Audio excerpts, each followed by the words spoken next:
Meron po siyang inaapila. Eto po, nakakatawa. Rappler under Marcos admin, we are not your enemies. Ngayon, biglang we are not your enemies. Dahil presidente po si Bongbong Marcos Jr. ngayon. Ganun po ba talaga kalakas yung apong po natin dyan, Maria Ressa? Para sabihin niyo po ito sa papasok pong bagong presidente ng ating bansa?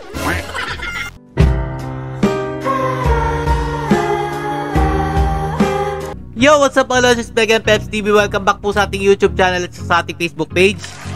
Ito po yung mainit na issue ngayong tatalakayin natin mga lods. About po dito sa sa shutdown po ng Rappler. Dahil nga po dito mga lods, marami pong nagulantang sa balitang ito.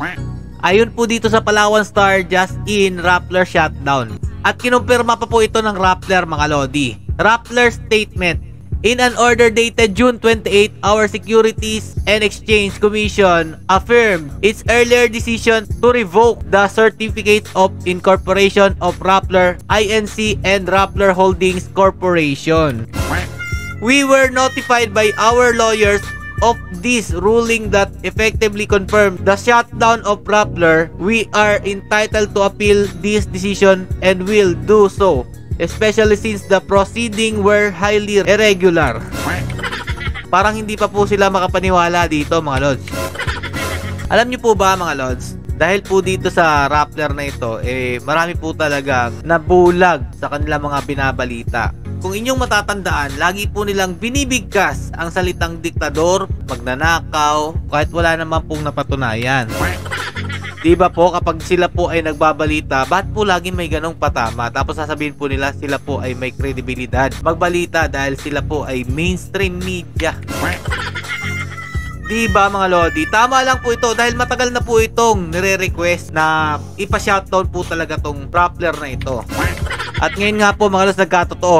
2 araw na lang po bago po pumalit si BBM bilang Pangulo ng ating bansa. At dito nga po, nirevoke po ang kanilang certificate. At ayun nga po mga lods, dahil dito sigurado shutdown po sila mga lods at hindi na po sila pwedeng mamahayag. At dahil nga po sa ibang bansa naman po talaga sila nakabase. Yun lang naman po ang aking tingin dito. At yun nga po, hindi po makatotohanan lahat po ng kanilang binabalita. Kaya siguro hindi po sila karapat dapat na mabigyan po ng certificate na magbalita po sa ating bansa. Baka ang lumabas po dito sa pagpaparevoke po, pagpapashutdown ng Rappler mga lodi, kagagawan po ito ng ating bagong presidente ni si Bongbong Marcos Jr.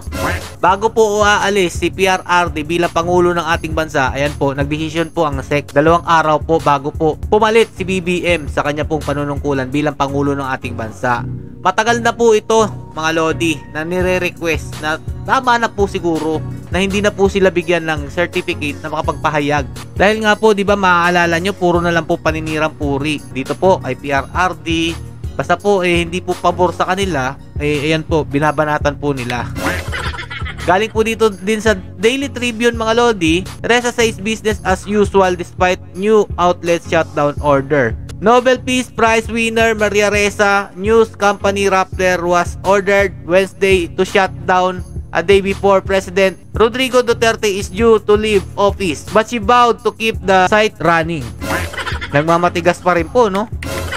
Alam nyo naman po, isang malaking mainstream media ang pinashutdown din po sa panunungkulan po ng ating mahal na Pangulong Duterte.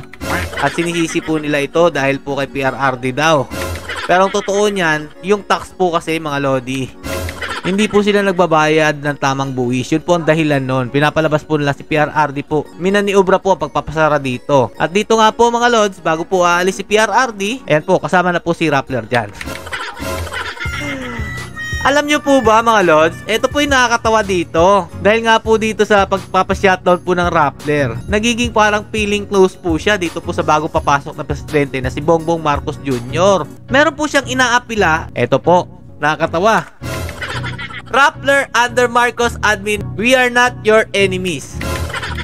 Ngayon biglang we are not your enemies. Dahil presidente po si Bongbong Marcos Jr. ngayon. Di ba nakakatawa mga lod? Yung panay banat ka nung nakaraan, panay patama, na diktador, magnanakaw, hindi nagbabayad ng tamang buwis, tapos yung state tax pa. Kala nyo po talaga napatunayan nilang diktador ang ama ni BBM. Marami daw pong dinukot, marami daw pong kinitilan ng buhay. Di ba ganun po kayo magbalita dati? Ba't ngayon po, we are not your enemies? Nakakatawa po yung ganito, di ba? Sabi pa po niya dito, quote, galing po ito sa GDM, I hope for the best. We can only hope for the best, and given the track record of the campaign, given the track record of 36 years, I think the burden of proof is actually on incoming administration. I continue appeal to the incoming administration to work with journalists. We're here to help you give a better future for the Philippines. We are not your enemies. Maria Ressa, Rappler CEO, June 29, 2022. Kanina lang po yan, mga Lodi, ah.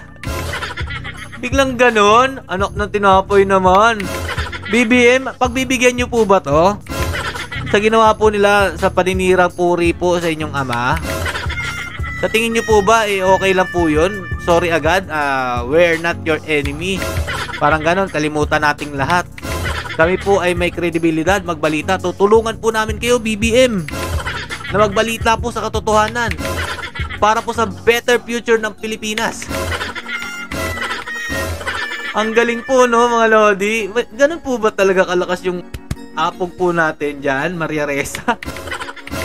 Para sabihin niyo po ito sa papasok pong bagong presidente ng ating bansa.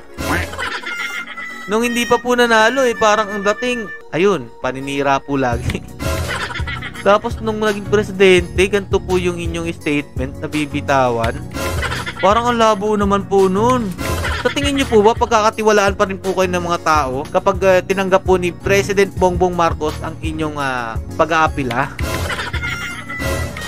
Mukhang malabo po talaga yan. Dahil nga po, parang kabastusan naman po sa administrasyon po ni PRRD kapag kayo po'y pinagbigyan. Unang-una, yung mga nababalita po dyan, ririnig po natin. Kapag naupo po daw si BBM, ibabalik daw po niya ang ABS-CBN. Patatawarin daw po niyan. Okay po kami dun. Basta bayaran po yung tax. Pero kung babalik po na hindi na binabayaran yung tamang buwis, parang si PRRD naman po ang malulungkot niyan.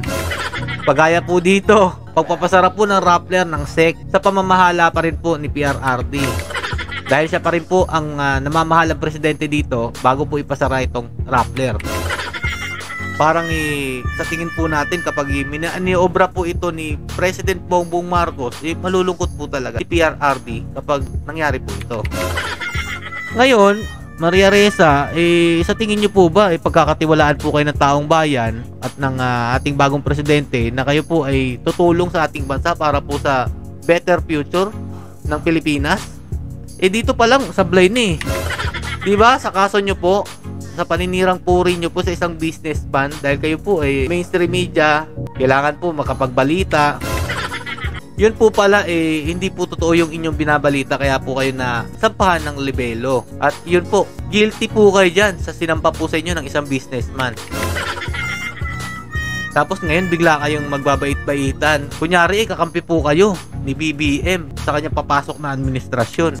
Kayo ba mga lods, maniniwala kayo sa sinasabi nito ni Maria Ressa? Ako mga lods, hindi po talaga. Parang ang hirap pong paniwalaan na pagbibigyan po ng pagkakataon, makapagbalita po itong Rappler sa pamamahala po ng ating bagong administrasyon na si Bongbong Marcos Jr.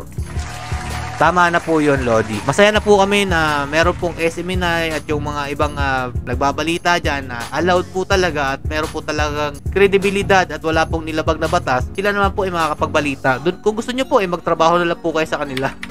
Mag-apply po kayo bilang reporter kung tatanggapin po kayo Ayan po mga Lodi, hanggang dito na lang po ang aking tinalakay at sana po nagustuhan nyo po ang aking binahaging video sa inyo. Alam ko masaya po kayo.